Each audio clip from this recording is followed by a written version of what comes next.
Hello friends, create the strongest basement.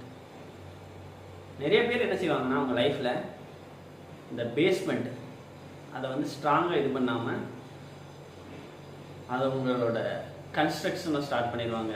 அது வந்து எதில் வேணா இருக்கலாம், அவங்க கட்டுற வீடாக இருக்கலாம், இல்லை அவங்க பில்ட் பண்ணுற பிஸ்னஸாக இருக்கட்டும், இல்லை அவங்க கற்றுக்கிற ஸ்கில்லாக இருக்கலாம்.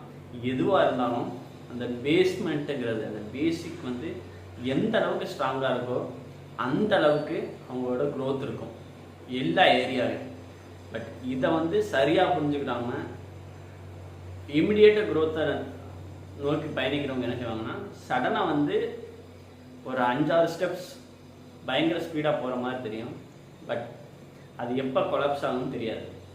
ஸோ உங்கள் லைஃப்பில் இது மாதிரி சுச்சுவேஷனை நீங்கள் நிறையா டைம் ஃபேஸ் பண்ணியிருக்கீங்கன்னா இதுக்கு ஒரே ஒரு ரீசன் தான் இருக்கும், உங்களுக்கு சரியான சாலிட் பேஸ் இல்லாமல்.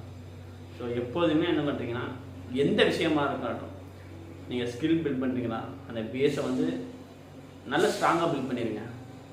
அதே மாதிரி நீங்கள் ஃபினான்ஷியல் ஃப்ரீடத்தை அச்சீவ் பண்ணணும்னு நினைக்கிங்கன்னா இந்த பேஸை சரியாக பில்ட் பண்ணிவிட்டு அதுக்கப்புறம் அதுக்கு மேலே நீங்கள் எவ்வளோ வேணாலும் கன்ஸ்ட்ரக்ட் பண்ணாலும் அது வந்து capable of holding it. So இந்த விஷயங்களெல்லாம் என்ன செய்வாங்கன்னா சக்ஸஸ்ஃபுல் பீப்புள் வந்து அவங்க வந்து எப்போதுமே வந்து ஷார்ட் டேர்ம் சக்ஸஸை யோசிக்க மாட்டாங்க, லாங் டேர்மில் என்ன நடக்கும் அப்படிங்கிறத திங்க் பண்ணி சரியான பேஸை பில்ட் பண்ணி எவ்வளோ பெரிய பிரச்சனை வந்தாலும் அதை வந்து அந்த பேஸை தாங்குற அளவு பில்ட் பண்ணிவிட்டு அதுக்கப்புறம் க்ரோ ஆகுங்க. இந்த க்ரோத்தை வந்து யாராலையும் அசைக்க முடியாத க்ரோத்தாக இருக்கணும்.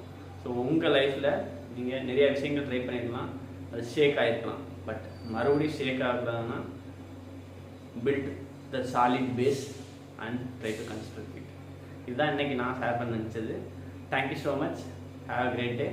உங்களோட பேஸ் என்னென்னு தெரிஞ்சுக்கோங்க, அதை பில்ட் பண்ணுங்கள். Have a great day.